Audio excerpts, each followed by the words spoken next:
नमः ॐ विष्णुपादाय कृष्णप्रेष्ठाय भूतले श्रीमते भक्तिवेदान्तस्वामिन्निति नामिने। नमस्ते सारस्वते देवे गौरवाणी प्रचारिणे निर्विशेष शून्यवादी पाश्चात्यदेशतारिणे। नित्यानन्दमहं नौमि सर्वानन्दकरं परं हरिनामप्रदं देवम् अवधूतशिरोमणिं। नमो महावदान्याय कृष्णप्रेमप्रदायते कृष्णाय कृष्णचैतन्य नाम्ने गौरत्विषे नमः। राम राम महाबाहो न जाने तव विक्रमम् यस्यैकांशेन विदुता जगति जगतः पते।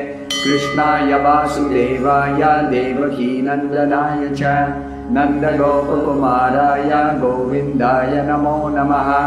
श्रीनृसिंह जय नृसिंह जय जय नृसिंह। प्रह्लादेश जय पद्ममुखा पद्मभृङ्ग। पश्यामि देवांस्तव देवदेः सर्वांस्तथा भूतविशेषसङ्गान्।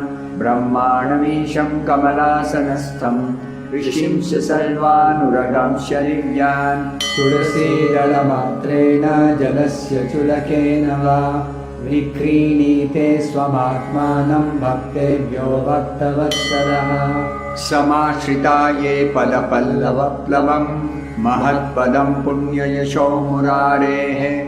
भवाम्बुधिर्वत्सपदं परं पदं पदं पदं यद्विपदां न तेषाम्। वृन्दायै तुलसीदेव्यै प्रियायै केशवस्य च विष्णुभक्तिप्रदे देवी सत्यवत्यै नमो नमः।